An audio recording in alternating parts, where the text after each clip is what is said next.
আবারও মানবিকতার মুখ দেখলেন পশ্চিমবঙ্গ বিজেপির সংখ্যালঘু মোর্চার সেক্রেটারি তথা গোয়ালপুকুর বিধানসভার প্রাক্তন বিধায়ক প্রার্থী গোলাম সারোয়ার। একের পর এক মানবিকতার নজির গড়ে চলেছেন তিনি। বেশ কিছুদিন আগে এক অসহায় মেয়ের বিয়েতে একটি মোটরসাইকেল, পালং খাট সহ নগদ টাকা দান করেছিলেন। আজ আবারও এক অসহায় মেয়ের বিয়েতে দরকারি আসবাবপত্র দান করলেন। স্থানীয় সূত্রে খবর, পাঞ্জিপাড়া গ্রাম পঞ্চায়েতের বেরহামপুর গ্রামের বাসিন্দা রেহানা নামে এক অসহায় বিধবা মহিলার মেয়ের বিয়েতে দরকারি আসবাবপত্র দান করেন গোলাম সারোয়ার।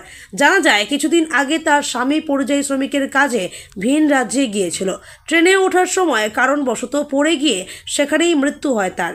এরপর তার গোটা পরিবার অসহায় হয়ে পড়ে। এমতাবস্থায় তার মেয়ের বিয়ে দেওয়ার সময় খুবই আর্থিক সংকটের সম্মুখীন হন। এই কথা জানতে পেরেই এগিয়ে আসেন পশ্চিমবঙ্গ রাজ্য সংখ্যালঘু মোর্চার সেক্রেটারি তথা গোয়ালপুকুর বিধানসভার প্রাক্তন বিধায়ক প্রার্থী গোলাম সারোয়ার। সংবাদ মাধ্যমের মুখোমুখি হয়ে তিনি বলেন, এরকম অসহায় পরিবারের মেয়ের বিয়েতে সাহায্য করতে পেরে খুবই আনন্দিত। এরকম পুণ্যের কাজ আমি ক্রমাগত করে যাব। আমাকে লোকে পাগল বলছে বলুক, আমি এরকম পাগলামি আরও করতে চাই। এদিন গোয়ালপুকুরের নেতা মন্ত্রীদেরও আক্রমণ করেন। তিনি বলেন, নেতা ও মন্ত্রীরা পকেটে 2 কোটি করে টাকা নিয়ে ঘুরে বেড়ায়, তবুও গরিবদের জন্য পকেট থেকে 2 টাকা বের করে না।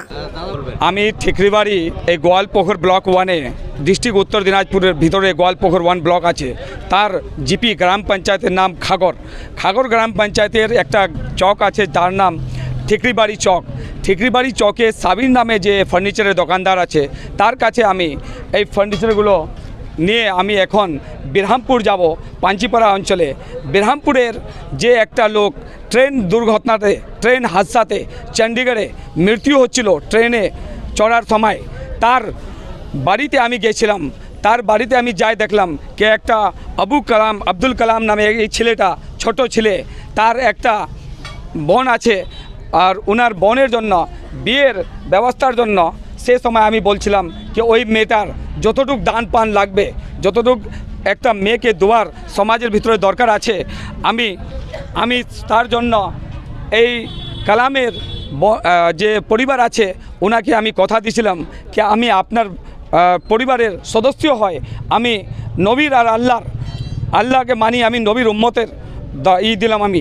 আর আমি বললাম কি আমাদের ইসলামে একটা ধর্ম আছে, ইসলাম আমার, যাকে আগে আপনার পড়োশি ভাই গরিব তাদেরকে আপনাকে দিতে হবে, হেল্প করতে হবে, মদত করতে হবে। তার জন্য আমি এই ইব্রাহিমপুরে আর যে ট্রেন দুর্ঘটনাতে মৃত্যু হচ্ছিল তার ছেলে আব্দুল কালাম আমার আগে আছে, আর ওনার মার সঙ্গে আমি কথা করছিলাম কি এই মেয়েটার বিয়ে আমি করাব, ঠিক আছে। তার জন্য আমি বলছি কি আমি তো করছি, আমার ক্ষমতা নাই, সব তো আমার আল্লাহ করছে। আল্লাহর কাছে আগে মদত মাংছে সবাই, আল্লাহ মদত করছে। আমি ওই জড়িয়া বনে ও আল্লাহর যে আমাকে তৌফিক দিচ্ছে সেটা আমি কাজ করছি ইনশাআল্লাহ। আর আমি এইগুলো কাজ করব, জীবনে সব সময় করবো ইনশাআল্লাহ। আমি একটা কথা বলবো, একটা ভাই হতেই পারে এই সংসারে, কিন্তু মরার পরে ভাইয়ের হবে না, বউ স্বামীর হবে না, তার ছেলে বাবার হবে না, সেটা আমি জানি। কবরের ভিতরে একাই থাকতে হবে। তার জন্য আমি বলছি সাদগায়ে জারিয়া, এইগুলো কাজ আমার সাদগায়ে জারিয়া বনবে ইনশাআল্লাহ। আর আমি জনগণের মুখে একটা সম্মান পাবো আর আমাকে আদর করবে, সেটাই আমি জানি। এখানকার যে নেতাগুলো আছে গোয়ালপুকুরে 15 বছর থেকে একটা গরিব পরিবারকে 10 টাকা দানের ভিতরে দিচ্ছে না, একটা গরিবকে হেল্প করছে না, মেডিকেলের হোক কি গরিব যে এতিম আছে যাদের কিছু নাই, যার বিধবা আছে তার বেটির বিয়ের জন্য 1 টাকাও দিচ্ছে না। আমি দিয়েছিলাম একটা বিধবার বেটিকে মোটরসাইকেল 1,16,000 টাকার ওই কাশিবাড়িতে, আমার কাছে আছে, আমি দেবো। তাদের কথা কি উনি কোথায় থেকে টাকা পাচ্ছে, কেন দিচ্ছে, ওরা পাগল হয়ে গেছে আর আমাকে বলছে পাগল। আমি কিন্তু পাগল হই, আমি পাগল তো, আমি এরকম দান দিয়ে লোকের জনগণের হেল্প করে, এই গরিব লোকের হেল্প করে আমি এই পাগলের কাজটা করতেই থাকবো। আমি কিন্তু পাগল নাই, পাগল হয়ে গেছে ওরা, যেগুলো লোক এখন কথা বলছে আমার উপরে কে ইনি কোথায় থেকে টাকা পাচ্ছে, ইনি তো মেম্বার পর্দার নাই, এমএলএ নাই, ইনার তো চাকরি নাই, কোথায় থেকে মদত করছে, মদত তো আল্লাহ করছে। ও আল্লাহ মদত করছে ইনশাআল্লাহ। আমি কিছু করিনি, সব তো আল্লাহ দিচ্ছে।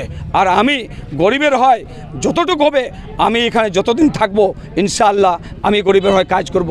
এদের 200 বিঘা চায় বাগান, এদের বাংলা, এদের চক বাজারে ঘর, এদের কিশনগঞ্জ, ইসলামপুর, শিলিগুড়ির বাড়ি, এখানকার এমএলএ মন্ত্রী এইগুলো গরিব পরিবারকে দান দেওয়ার জন্য নিজে যায় ওনাকে বলতে হবে কে এই লোকটা মরে গেছে, এনার মেয়ের কথা, এনার মেয়ের বিয়ে আমি করাবো। সেই কথাটা তো মন্ত্রীকে বলার দরকার, আমাকে বলার দরকার নাই। কিন্তু আমি নবীর উম্মত হয় আমি কথা করব, আমি নবীর উম্মত হয় আমি কাজ করব ইনশাআল্লাহ। সেটা কারো বাবার ক্ষমতা না আমাকে আটকাতে পারবে। আমি নবীর উম্মত হয় কাজ করব। ওদেরকে বোঝাएं कि আমাকে বলছে এই दायां हाथ से देने से बायां हाथ को पता नहीं चलना चाहिए। ये सब हदीस हम भी जानते हैं। हम ये जो देख के दे रहे हैं, इनको करारी तमाचा लगे जो 2-2 करोड़ जेब में रख करके रात को सोते हैं और गरीब की बेटी की शादी में 1 रुपये दान में देता नहीं है, उनके लिए ये जवाब है। ये सब जवाब उन लोगों के लिए है जो गरीबों को लूट के करोड़ों घर में रखा है। मैं यही कहूँगा इंशाअल्लाह। अस्सलाम वालेकुम, खुदा हाफिज़।